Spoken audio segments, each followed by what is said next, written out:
Hello guys, मेरा नाम प्रद्युमन है और मैं दिव्यांश। ये हमारा न्यू चैनल है गोल्ड प्लस एजुकेशन। इस चैनल पे आप और हम फालतू रील्स और वीडियोस को अवॉइड करेंगे और साथ मिलकर स्टडी के बारे में बात करेंगे। और वो भी बहुत इजी वे में, ताकि हर एक पर्सन को अच्छे से नॉलेज मिल सके। और इस चैनल को बनाने का हमारा सिर्फ एक ही मोटिव है कि हम स्टडी से रिलेटेड बातें कर सके और स्टडी सीख सके। तो आज का हमारा टॉपिक है यूनिवर्स। आज हम पढ़ने वाले यूनिवर्स के बारे में। आपके मन में कभी आया होगा कि ये यूनिवर्स बना कैसे? ये जो स्पेस में हम स्टार्स देखते हैं, हमारी धरती पे हम हैं, तो आपके मन में आएगा ये सब शुरू कहाँ से हुआ था? तो बहुत सालों पहले क्या था? सिर्फ एक डॉट था। क्या था? एक डॉट था। पूरे यूनिवर्स में सिर्फ एक डॉट था। कुछ नहीं था उस वक्त, कुछ भी नहीं था, कुछ भी एग्जिस्ट नहीं करता था, सिर्फ एक डॉट था। तो आज से लगभग 13.8 बिलियन साल पहले वो डॉट ने क्या हुआ? ब्लास्ट हुआ। क्या हुआ? ब्लास्ट हुआ। और उसके जो ब्लास्ट था उसको क्या कहते हैं? Big bang. उसे बिग बैंग कहते हैं। तो जब बिग बैंग ब्लास्ट हुआ था, तब उसकी वजह से यूनिवर्स बना था। और यूनिवर्स से बहुत सी प्योर एनर्जी निकली थी। बहुत प्योर एनर्जी निकली थी जब बिग बैंग ब्लास्ट हुआ था। और हमारा फर्स्ट टॉपिक बिग बैंग के बारे में ही है। तो हमारा फर्स्ट टॉपिक पूरा हो चुका है, बिग बैंग। और उसकी जो प्योर एनर्जी निकली थी उसकी एग्जांपल्स देंगे आपको प्रद्युमन भैया। अब जो प्योर एनर्जी निकली थी ना, तो उनमें से कौन कौन सी चीजें थी? ऐसी तो बहुत सारी चीजें थी। कुछ का एग्जांपल दे देता हूँ मैं, जैसे क्वार्टॉन्स, इलेक्ट्रॉन्स, न्यूट्रॉन्स और प्रोटॉन्स। अभी जो क्वार्टॉन्स, इलेक्ट्रॉन्स, प्रोटॉन, न्यूट्रॉन्स थे, इनमें से दो चीज बहुत मेन थी, मैटर और एंटी मैटर। ये हमारा सेकंड पॉइंट है। फर्स्ट पॉइंट जैसे दिव्यांश ने कंप्लीट करवाया है, बिग वैसे बैंग। मैं सेकंड पॉइंट कंप्लीट करवाऊंगा। अब जैसे बिग बैंग में एक फन फैक्ट है कि जब ये बिग बैंग ब्लास्ट हुआ था ना, तब लाइट एग्जिस्ट नहीं करती थी। मतलब जब ब्लास्ट हुआ था तब हम उसको देख ही नहीं सकते थे कि वो ब्लास्ट हुआ और जैसे आगे आग निकली, ऐसा वैसा कुछ ही नहीं हुआ था। मतलब सिर्फ हम देख ही नहीं सकते थे उसको।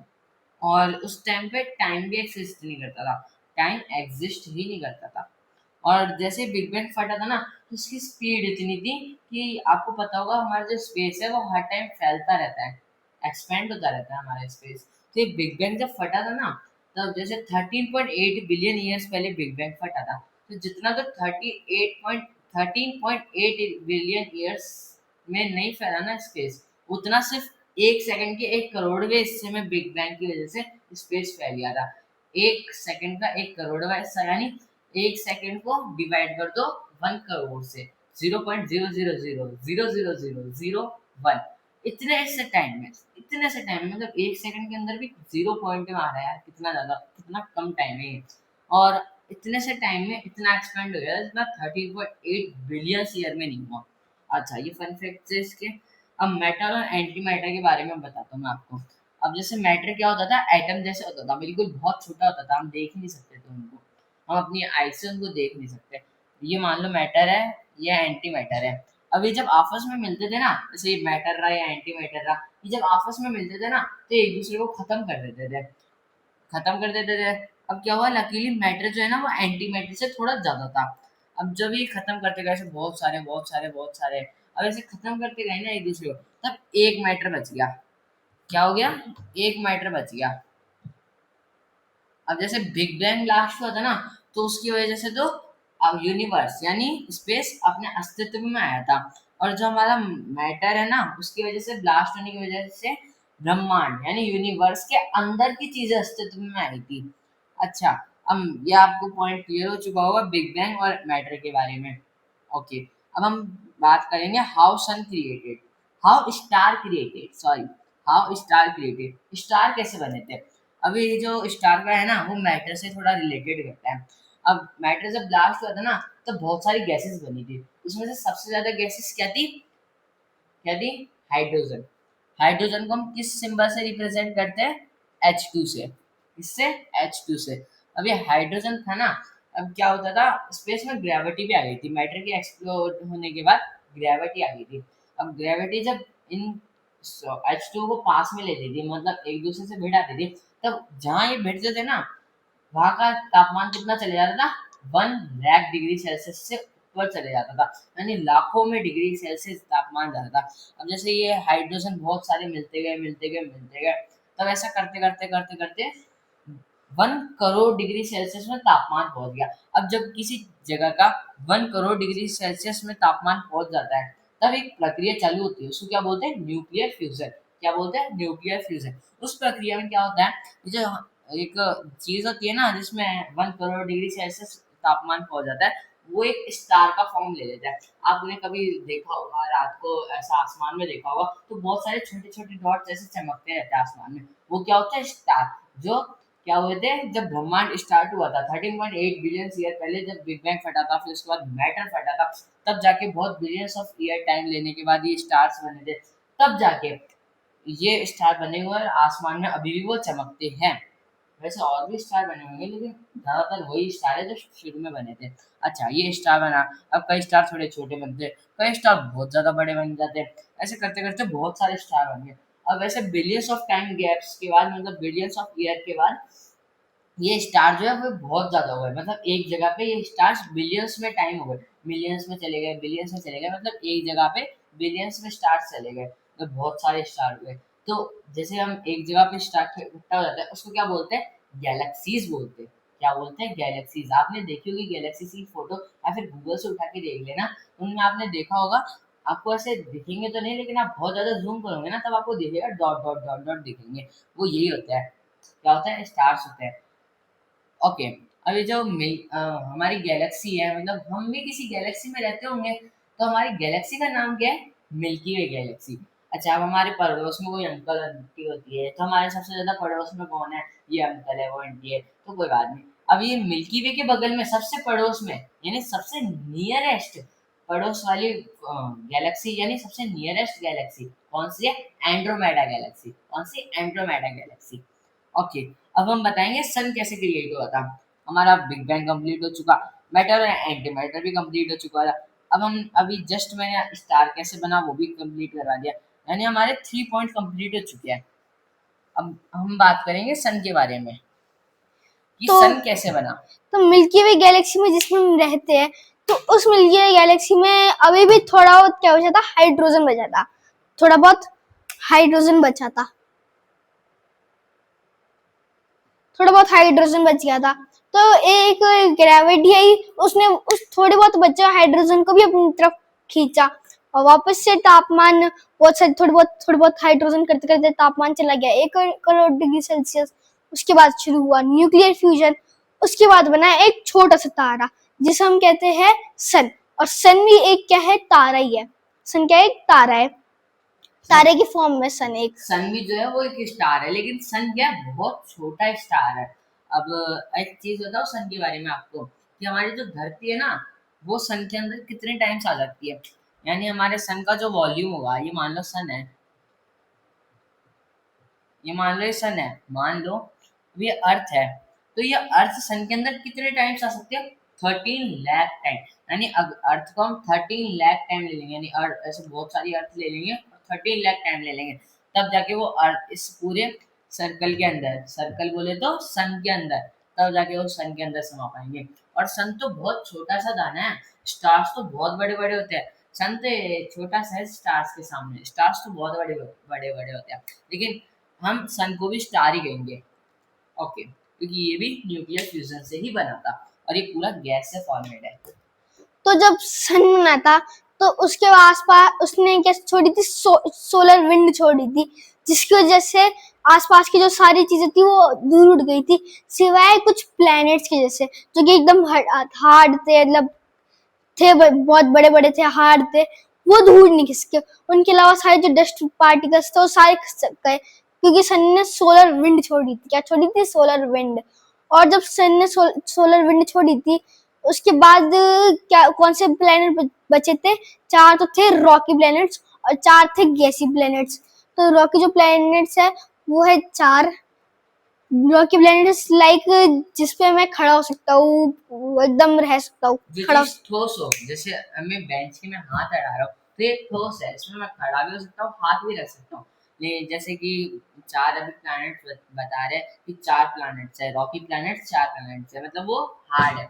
अब 4 प्लैनेट्स और होते हैं, वो गैस के होते हैं, यानी हम उसके अंदर अगर हम पैर रखेंगे तो हमारा पैर अंदर जाता जाएगा, गैस है वो धुआं, गैस के जैसा है बिल्कुल। उसमें कोई ठोस चीज नहीं है। और जो 4 रॉकी प्लैनेट्स के नाम है वो है मर्क्यूरी, वीनस, मार्स और हमारी पहली अर्थ। और जो गैसी प्लैनेट्स है उनके नाम है जुपिटर, सैटर्न, यूरेनस और नेपच्यून। ये है हमारे 8 planets in our solar system. ये हमारे 8 प्लैनेट्स। और हम पढ़ेंगे सन के बारे में कि उसके क्या क्या फैक्ट्स, मतलब वो उसके क्या क्या फैक्ट्स है, वो हमें पढ़ाएंगे प्रद्युमन भैया। अब जो मिल्की वे है उसके सेंटर से सन कितना दूर है? मिल्की वे यानी गैलेक्सी, मिल्की वे गैलेक्सी के सेंटर से सन कितना दूर है? 26,000 लाइट ईयर्स दूर है सन। अच्छा, मैंने आपको अभी बताया था कि सन पूरा गैस से बना हुआ है। सन किससे बना हुआ है? गैस से। अब इसमें कितनी मतलब गैसेस तो बहुत सारी, कोई एक हाइड्रोजन थोड़ी ना सिर्फ हाइड्रोजन से मिलके बना है, वो तो सबसे ज्यादा है। अब जो हाइड्रोजन है वो सन के अंदर कितना परसेंट है? 71%, तो सिर्फ हाइड्रोजन ही है। अब हीलियम, हीलियम को हम किस साइन से रिप्रेजेंट करते हैं? एच ई से। एच ई से हम हीलियम को रिप्रेजेंट करते हैं। हीलियम कितना परसेंट है सन के अंदर? 26.5%। अब ये हाइड्रोजन है, हीलियम है, तो ये ज्यादा ज्यादा चीज है। अब कुछ थोड़ी बहुत अदर गैसेस भी होती है, यानी थोड़ी बहुत, और वो कितनी होगी? 2.5% अदर गैसेस, अदर गैसेस 2.5% है।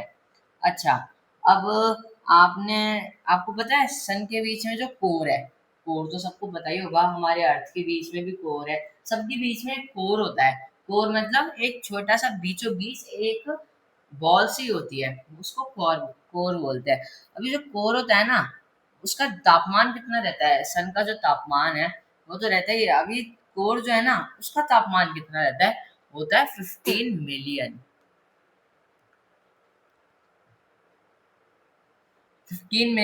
डिग्री सेल्सियस इसका तापमान होता है। अच्छा, आउटर यानी बाहर की साइड कितना तापमान रहता है इसका? 6000 डिग्री सेल्सियस, 6000 डिग्री सेल्सियस। अब सन के है ना ऊपर एक स्पॉट्स बनते हैं, जिनको हम हिंदी में धब्बे भी कहते हैं, स्पॉट्स बनते हैं। अभी जो स्पॉट्स कैसे बनते हैं? जब ये कोर होता है ना, कोर, तो इसके अंदर एक न्यूक्लियर रिएक्शन नाम की चीज होती है। अभी ये इन्हीं गैसेस की वजह से होती है, न्यूक्लियर रिएक्शन होता है, यानी इन गैसेस के बीच में रिएक्शन होता है। ओके, अब जो रिएक्शन होता है ना, उसकी वजह से ही ये बाहर धब्बे बनते हैं। अब सूरज गर्म क्यों होता है? हीट क्यों मारता है सूरज? आपको सोचा होगा कि ये सूरज हीट क्यों मारता है, तो वो इन रिएक्शंस की ही वजह से ही हीट मारता है। ये रिएक्शंस नहीं होंगे तो वो हीट भी नहीं मारेगा, और उस धब्बे भी नहीं बनेंगे, यानी डॉट्स भी नहीं बनेंगे। डॉट्स भी कह सकते हैं, डॉट्स भी नहीं बनेंगे ऐसे। अभी जो ये होते हैं ना धब्बे, इनका तापमान कितना होता है? 1500 डिग्री सेल्सियस, 1500 डिग्री सेल्सियस इनका तापमान होता है। ओके, अब आपने एक चीज नोटिस करी होगी, सूर्य ग्रहण होता है ना, इसमें सूर्य के ऊपर चांद आ जाता है, मतलब हम पृथ्वी से देखते हैं तो ऐसे चांद आ जाता है, उसके पीछे सूर्य ढक जाता है। तो जब वो सूर्य ढक जाता है ना, देखो मैं आपको ड्राइंग से करके समझाता हूँ।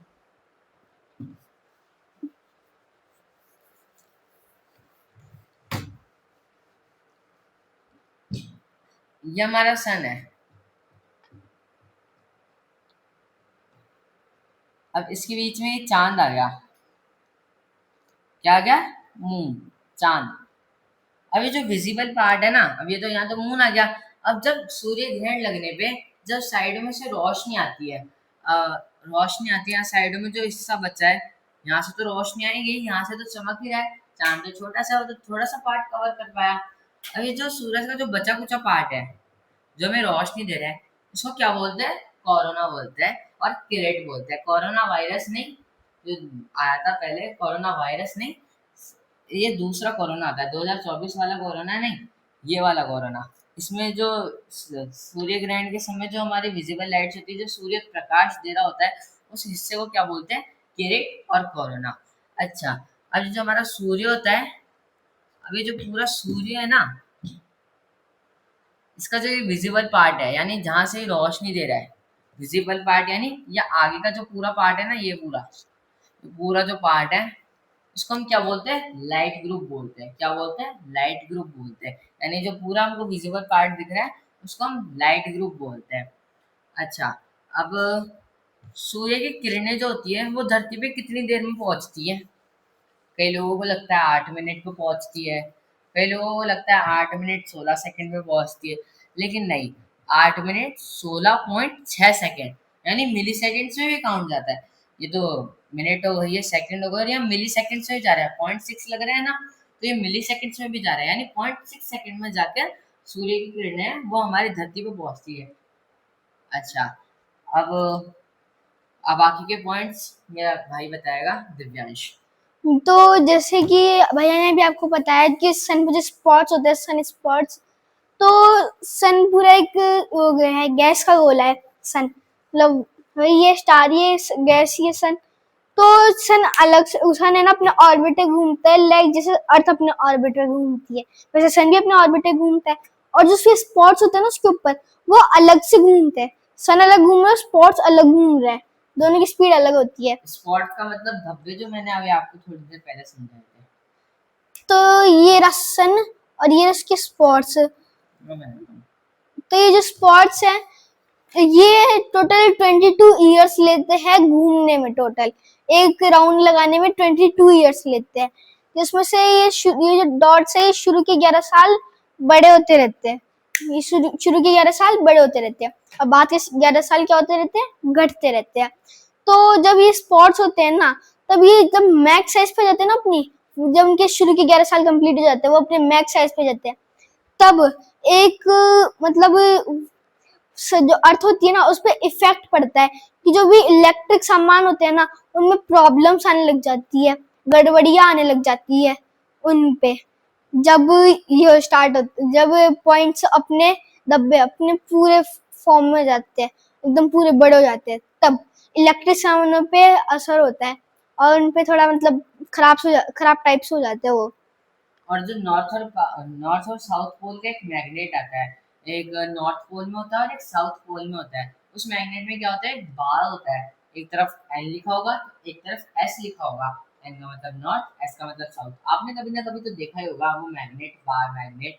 तो उसमें क्या होता था, नॉर्थ जहाँ एन लिखा होता था ना, वो हमेशा नॉर्थ की डायरेक्शन पे देखा था। मतलब जैसे इधर नॉर्थ है तो वो हमेशा इधर की साइड ही पॉइंट करेगा, एन के हिस्से को हमेशा इधर की साइड, और साउथ के हिस्से को हमेशा इधर की साइड, अपोजिट वे में। वो हमेशा ऐसे ही करता था नहीं, अभी भी करता है, ऐसा होता है।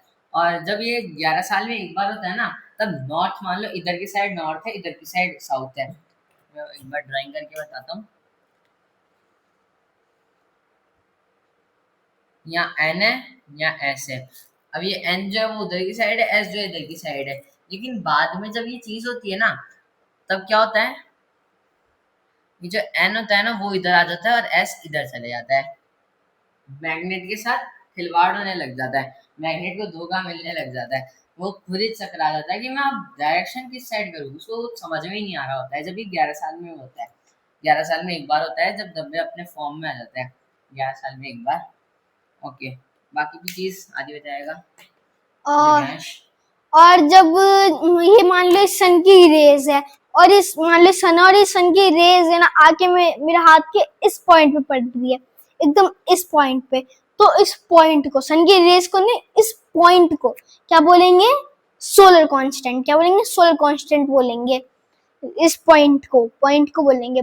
और जो मतलब जो चीज होती है ना जिसको नापेगी, जो वस्तु होती है जिसको नापेगी, उसे क्या बोलते हैं, क्या बोलते हैं, लेजली बोलते हैं उसे। क्या बोलते हैं, लेजली बोलते हैं। जो यहाँ के टेम्परेचर को नापेगी। आपको जो लाइट आ रही है, मान लो मैंने ऐसे कर लिया, लाइट आ रही है, तो यहाँ के टेम्परेचर नापने के लिए लेजली का इस्तेमाल करेंगे। और आपको पता है, इसका देता हूँ मैं सब,